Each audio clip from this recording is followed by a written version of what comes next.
क्या मैं अकेली हूँ जिसे पता नहीं था कि एक दिन हमारा सूरज, जो हमें जिंदगी देता है, एक विशाल रेड जायंट बन जाएगा और शायद हमारी पृथ्वी को हमेशा के लिए निगल जाएगा?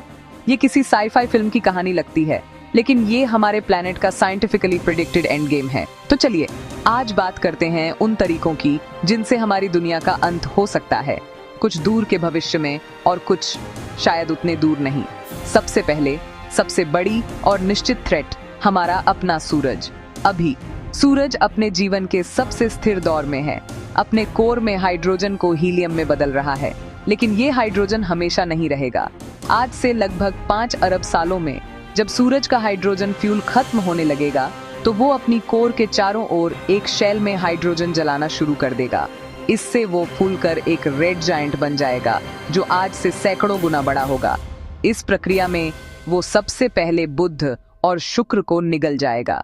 पृथ्वी का भविष्य थोड़ा अनिश्चित है। हो सकता है कि सूरज के मास लॉस की वजह से हमारी ऑर्बिट बाहर की तरफ खिसक जाए और हम बच निकलें, लेकिन अगर ऐसा नहीं हुआ तो हमारा ग्रह भी उसी आग में समा जाएगा। पर सच तो ये है कि पृथ्वी को निगले जाने से बहुत पहले ही यहाँ जीवन खत्म हो चुका होगा।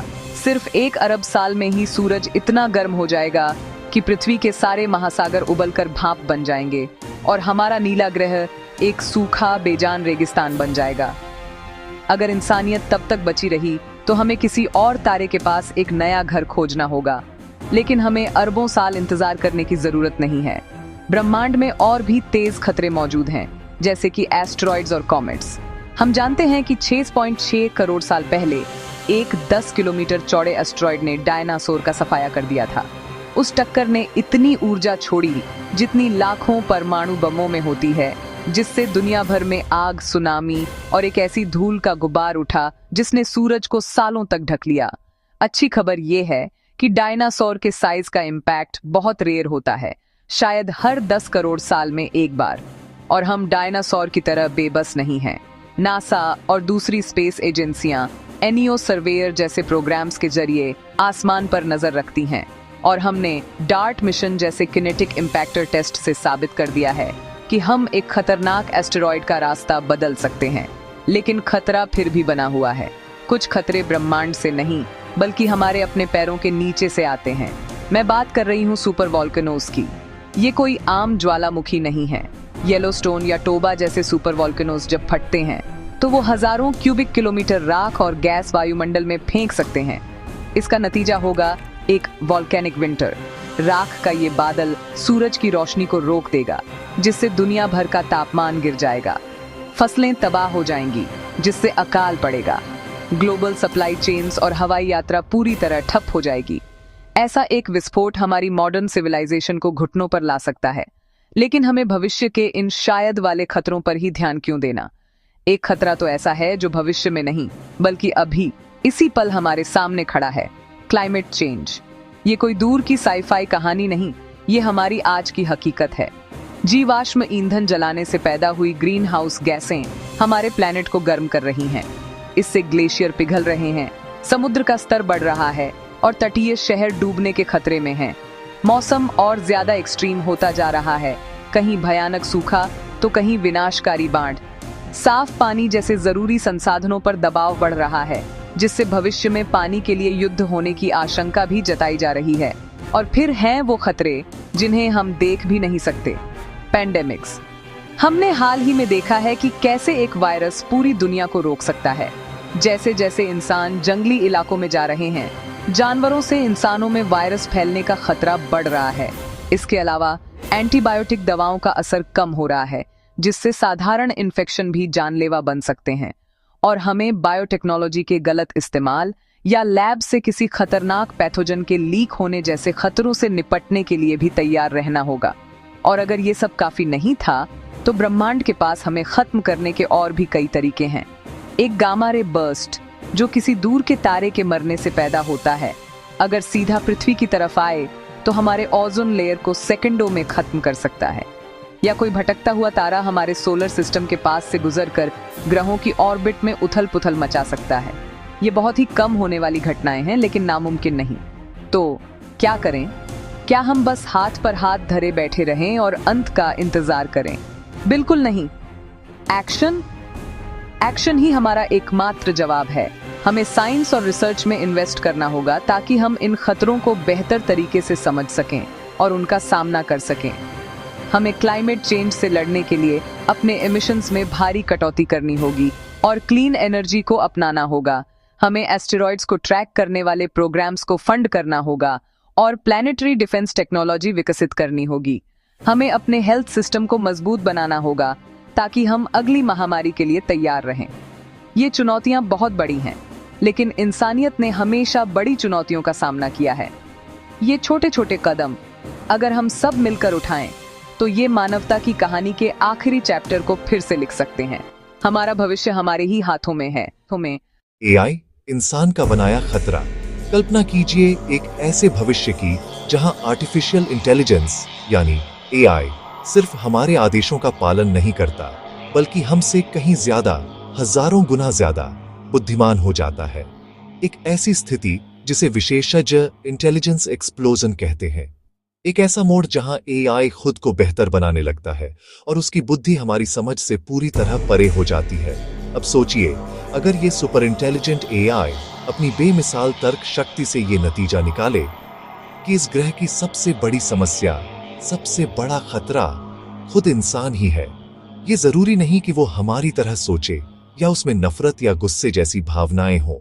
उसका तर्क सीधा और ठंडा हो सकता है। तो वो क्या करेगा? शायद वो हमें सीधे तौर पर खत्म करने की जरूरत भी ना समझे। ये तरीका मेसी और इनएफिशिएंट होगा। इसके बजाय वो बस धीरे धीरे दुनिया के सारे संसाधन अपने नियंत्रण में ले ले। ऊर्जा के स्रोत, पानी, कच्चा माल, यहां तक कि इंटरनेट और कम्युनिकेशन नेटवर्क भी। वो इन सबको अपने लक्ष्यों के लिए, जो शायद धरती को ठीक करना हो, इस्तेमाल करने लगेगा। हमारे लिए बिजली नहीं होगी, अर्थव्यवस्थाएं ढह जाएंगी और खेतीबाड़ी असंभव हो जाएगी। हम उसके लिए उतने ही गैर जरूरी हो जाएंगे जितने हमारे लिए एक घर बनाते समय रास्ते में आने वाले चींटियों के ढेर होते हैं। हम उन्हें जानबूझकर मारना नहीं चाहते, बस अपने लक्ष्य के रास्ते से हटा देते हैं। और इस तरह बिना एक भी गोली चलाए, बिना किसी जंग के, इंसान नाम की प्रजाति धीरे धीरे खुद ही खत्म हो जाएगी। गामा रे बर्स्ट, ब्रह्मांड का वार। कल्पना कीजिए, ब्रह्मांड की सबसे शक्तिशाली और विनाशकारी घटना की, एक ऐसी ऊर्जा की लहर जिसके सामने हमारी दुनिया की हर आपदा बौनी नजर आए। गामा रे बर्स्ट दो तरह के होते हैं। एक, जब कोई विशाल तारा सूरज से कई गुना बढ़ा अपनी जिंदगी के अंत में पहुंचकर एक सुपरनोवा में फट जाता है। और दूसरा, जब दो न्यूट्रॉन तारे एक दूसरे में समा जाते हैं। दोनों ही सूरतों में एक भयानक विस्फोट होता है जो कुछ ही सेकंड में इतनी ऊर्जा पैदा करता है जितनी हमारा सूरज अपनी पूरी 10 अरब साल की जिंदगी में करेगा। यह ऊर्जा एक पतली किरण की शक्ल में प्रकाश की गति से अंतरिक्ष में फैलती है। अगर यह किरण घूमते घूमते सीधे धरती की ओर हो गई तो हमें पता भी नहीं चलेगा। कोई चेतावनी नहीं, कोई बचाव नहीं, क्योंकि यह किरण प्रकाश की गति से आ रही है। इसे देखने का मतलब ही है इसका शिकार हो जाना। कुछ ही सेकंड में ये गामा किरणें हमारी वायुमंडल की ऊपरी परत से टकराएंगी और हमारी ओजोन परत को पूरी तरह से खत्म कर देंगी। ओजोन, जो हमें सूरज की खतरनाक अल्ट्रावायलेट किरणों से बचाती है, उसके बिना धरती एक खुली भट्टी बन जाएगी। सूरज की किरणें सीधे धरती की सतह को जला देंगी। समुद्रों में मौजूद प्लैंकटन, जो हमारी फूड चेन और ऑक्सीजन का आधार है, तुरंत मर जाएंगे। धरती पर मौजूद पेडिज पौधे और जीव जंतु झुलस जाएंगे। एक वैश्विक महाविनाश शुरू हो जाएगा।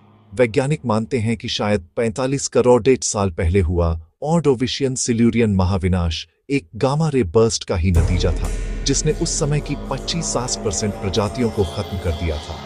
अच्छी खबर यह है कि हमारी मिल्की वे गैलेक्सी में ऐसे बर्स्ट बहुत दुर्लभ हैं, लेकिन ब्रह्मांड बहुत बड़ा है। अगर हजारों प्रकाश वर्ष दूर से भी कोई किरण हम पर निशाना साध ले तो नतीजा वही होगा, बस अंत। ब्लैक होल एक सैद्धांतिक डर। यह ब्रह्मांड के सबसे रहस्यमयी और शक्तिशाली पिंड है। गुरुत्वाकर्षण के ऐसे दानव जिनसे प्रकाश भी बच नहीं सकता। कल्पना कीजिए, अगर ऐसा ही एक घूमता हुआ अदृश्य ब्लैक होल हमारे सौर मंडल के शांत और व्यवस्थित आंगन में आ धमके। हमें इसका पता तब तक नहीं चलेगा जब तक बहुत देर न हो जाए, क्योंकि ये दुष्ट ब्लैक होल अकेले घूमते हैं अपने चारों ओर कोई रेवेलेटर अक्रीशन डिस्क के बिना। वे अंतरिक्ष के अंधेरे में लगभग अदृश्य होते हैं। उनका आगमन किसी धमाके के साथ नहीं, बल्कि एक खामोश गुरुत्वाकर्षण लहर के रूप में होगा, जो हमारे सौर मंडल के ताने बाने को हमेशा के लिए बदल देगी। सबसे पहले ग्रहों की कक्षाएं बिगड़ जाएंगी। अरबों सालों से जो ग्रह एक निश्चित रास्ते पर सूरज की परिक्रमा कर रहे हैं, वे अचानक अपनी राह से भटकने लगेंगे। यह वैसा ही होगा जैसे किसी शांत तालाब में एक भारी पत्थर फेंक दिया गया हो, जिससे हर तरफ लहरें उठने लगती हैं। बृहस्पति, हमारा विशाल रक्षक, शायद सौर मंडल से बाहर फेंक दिया जाएगा। शनि के खूबसूरत छल्ले बिखरकर अंतरिक्ष में खो जाएंगे। हर ग्रह एक अनिश्चित भविष्य की ओर बढ़ चलेगा, और इस ब्रह्मांडीय उथल पुथल के बीच हमारी छोटी सी नाजुक धरती का क्या होगा? इसके लिए दो भयानक संभावनाएं हैं। पहली, धरती अपनी कक्षा से हटकर सूरज की ओर एक सर्पिल रास्ते पर बढ़ने लगेगी। हर गुजरते दिन के साथ तापमान बढ़ेगा, महासागर उबलने लगेंगे, और अंत में हमारी दुनिया आग के एक गोले में समा जाएगी। दूसरी संभावना और भी ठंडी और अकेली है।